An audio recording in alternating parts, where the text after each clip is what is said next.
Et une nouvelle session avec vous des IA Talk by Côte d'Azur France. Terre d'IA à l'occasion du World AI Festival ici à Cannes avec une nouvelle session cette fois-ci consacrée à l'IA et la médecine personnalisée. Deux experts vont en parler avec nous. Il s'agit de Sylvain Benito, cofondateur et directeur scientifique d'ExactCure. Bonjour Sylvain. Bonjour. Et puis vous êtes accompagné d'Alexandre Dester qui est pharmacologue donc du côté du CHU de Nice. Bonjour Alexandre. Bonjour. Alors première question qui s'adresse à vous Sylvain, quelle est la mission, quel produit développe ExactCure ? Alors nous, on est une jeune start-up, plus si jeune puisqu'on existe depuis maintenant 5 ans. 3 cofondateurs, Frédéric Dayan, Fabien Stick et moi-même. Au sein d'ExactCure, on développe un dispositif médical de suivi de traitement pour le patient et pour le professionnel de santé qui se présente sous la forme d'une application web mobile pour le patient, web pour le pro de santé. L'idée, c'est d'apporter un service d'aide à la prise en charge du patient prenant des médicaments pour favoriser ce qu'on appelle l'observance au traitement, aider à optimiser une balance bénéfice-risque pour ce traitement et aider à la décision thérapeutique, à la prise de décision thérapeutique pour le professionnel de santé. C'est basé sur un concept assez novateur de jumeaux numériques pharmacologiques qui, si on décode les buzzwords, est un modèle mathématique qui sera prédictif de tout un ensemble d'indicateurs pharmacologiques. Pour en donner un parmi d'autres, nous parlons de la concentration sanguine du médicament simulé par le jumeau numérique après la prise. Ce sont des indicateurs qui apportent tout un ensemble d'informations sur la réponse du patient au traitement et qui sont pris en compte quand il s'agit d'établir, on va dire, un rationnel d'aide à la prise en charge. Les modèles mathématiques qu'on développe sont des modèles qui utilisent un certain nombre de données d'entrée relatives au patient. On parle de caractéristiques démographiques, l'âge, le poids, le genre du patient, de données physiologiques, son statut rénal, son statut hépatique, de données génétiques, si nécessaire, en fonction des molécules. Et ce sont tous ces éléments-là qu'on prend en compte pour générer des prédictions. Des prédictions qui sont amenées jusqu'au patient par l'intermédiaire de l'interface mobile pour l'informer, mieux l'impliquer, mieux l'avoir dans la boucle et in fine avoir un patient plus observant.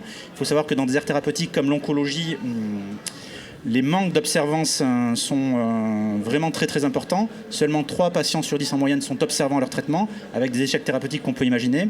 Pour le patient, comme je l'ai dit, on est plus sur des outils d'aide à la décision.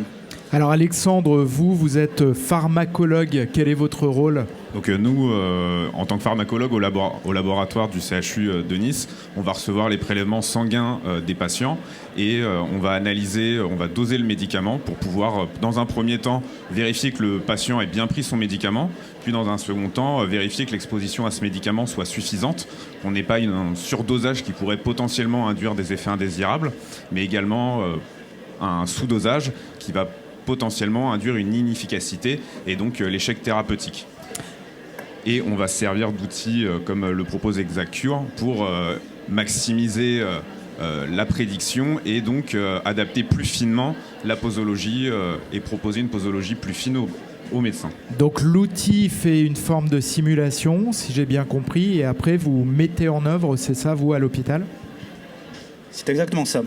Et il y a une différence entre la simulation, parce que j'imagine que ça doit s'affiner au fur et à mesure, vous devez apprendre de plus en plus. Est-ce qu'il y a une grande différence entre la simulation et le résultat constaté sur le patient ? On va pouvoir avoir quelques différences parce que un modèle n'est pas exact. Il approxime la réalité et donc on va quand même avoir une certaine variabilité dans la prédiction. Et donc ça va permettre d'affiner finalement le traitement, mais il faut quand même le vérifier parce qu'on a quand même la santé de patient entre les mains. Et donc le but, c'est de ne pas faire n'importe quoi non plus. Comment cette modélisation mathématique avec de l'IA peut justement aider les professionnels de santé, Sylvain ? De multiples façons. Alors, quand on parle de ces modèles d'IA en santé, c'est très large. Donc, on va parler effectivement de ce dont on discute maintenant, à savoir d'approche d'IA pour la prise en charge de patients prenant des traitements. Ce qui est vraiment intéressant, c'est concernant le professionnel de santé, cet aspect, on va dire, d'aide à la décision.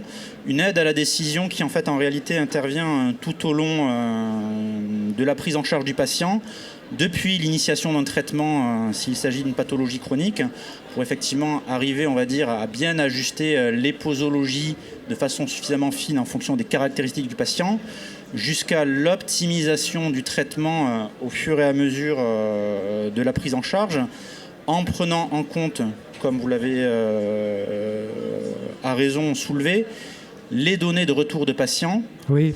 Qui nous permettront d'avoir des éléments de comparaison avec les modèles, mais ce sont aussi des données qu'on pourra utiliser pour affiner de façon itérative nos modèles, pour les mettre à jour et, ce faisant, coller à la réalité biologique du patient le plus possible. Alexandre, comment ça vous aide donc ça vous aide vraiment au quotidien, ce nouveau type d'application? Vous avez vu le changement depuis que vous les utilisez? On va surtout... Avant, on faisait ça de manière un peu empirique. On avait les constantes biologiques du patient, les concentrations observées, les posologies, et puis on essayait de rationaliser ça avec nos connaissances du médicament. C'est vrai que l'intelligence artificielle nous aide dans la vie de tous les jours. Et là, récemment, on a fait une collaboration avec ExactCure et le service d'immunologie pour essayer de prédire l'exposition à un médicament avec des données à J0 et J15 après initiation du traitement, pour prédire l'exposition à 3 mois et potentiellement prédire la réussite du médicament. Et donc, ça veut dire qu'avec des données très récentes, on peut quand même prédire à M3 l'efficacité et donc la réussite et maximiser le traitement du patient. On parle de médecine personnalisée. Alors, donc, j'imagine qu'au départ, vous avez des modèles existants, mais au fur et à mesure, vous les affinez, notamment quand vous avez le retour du CHU, le retour de comment le patient, comment ça agit sur le patient. Oui, tout à fait, c'est exactement ça. On a des approches et des algorithmes qui permettent de façon itérative de corriger les modèles en fonction de ces retours, pour les rendre prédictifs des prises suivantes. Chaque patient est un modèle finalement, presque, non ? Chaque patient a son modèle et le modèle de chaque patient est amélioré en fonction des données qui sont produites au fur et à mesure du soin. On a au niveau d'ExactCure développé un programme assez ambitieux de recherche sur ces thématiques-là, qui a été financé en partie par la Banque publique d'investissement dans le domaine de l'oncologie, programme financé à hauteur de presque 1,4 million. Quelle est la position de la communauté médicale vis-à-vis de ces nouveaux usages ? Je pense qu'elle est assez bienveillante et assez demandeuse parce que on a quand même, il y a une étude récemment qui est sortie qui montre qu'il y a à peu près entre 10 et 15% d'effets indésirables qui sont imputables à la prise de médicaments et donc qui a un coût pour la société mais qui a un coût aussi pour le patient. Parce que de subir des effets indésirables alors qu'il est censé être traité, c'est pas forcément ce qu'il désirait. Et donc des outils comme ça nous permettent de toujours proposer aux patients une médecine de plus en plus personnalisée et qui colle le plus à ce qu'il attend en étant traité. Vous avez parlé d'oncologie, donc pour soigner des patients atteints de cancer, peut-être d'autres types de maladies aussi. Vous arrivez à avancer pour d'autres types de maladies sur ce type de modèle ? Oui, tout à fait. Alors après, chaque aire thérapeutique, on va dire, exprime des besoins qui lui sont propres.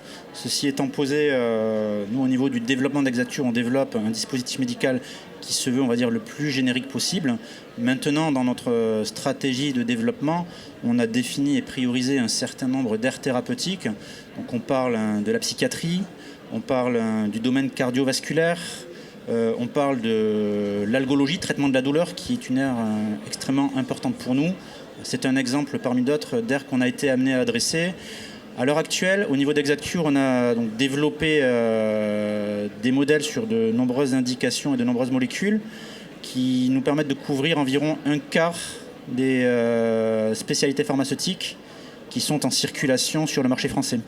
De quoi a-t-on besoin justement pour concevoir ce type de technologie IA ? Alors on l'a compris, de la data, du retour d'expérience des personnels aussi.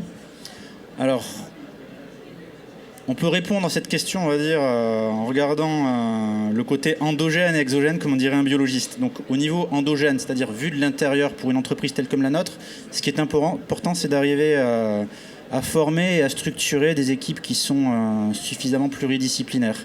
Nous, chez Exacture, dans mon équipe qui compte une douzaine de personnes, on a des data scientists, mais qui ont des diplômes de pharmaciens, on a des mathématiciens, des développeurs, des gens qui connaissent la modélisation, qui connaissent le langage des personnes du métier, qui sont capables d'interagir avec elles. Au niveau exogène, dans les partenariats qu'on forme avec l'extérieur, ce qui est important, c'est de développer des partenariats, par exemple hospitaliers, pour pouvoir trouver des terrains, on va dire, d'évaluation de nos technologies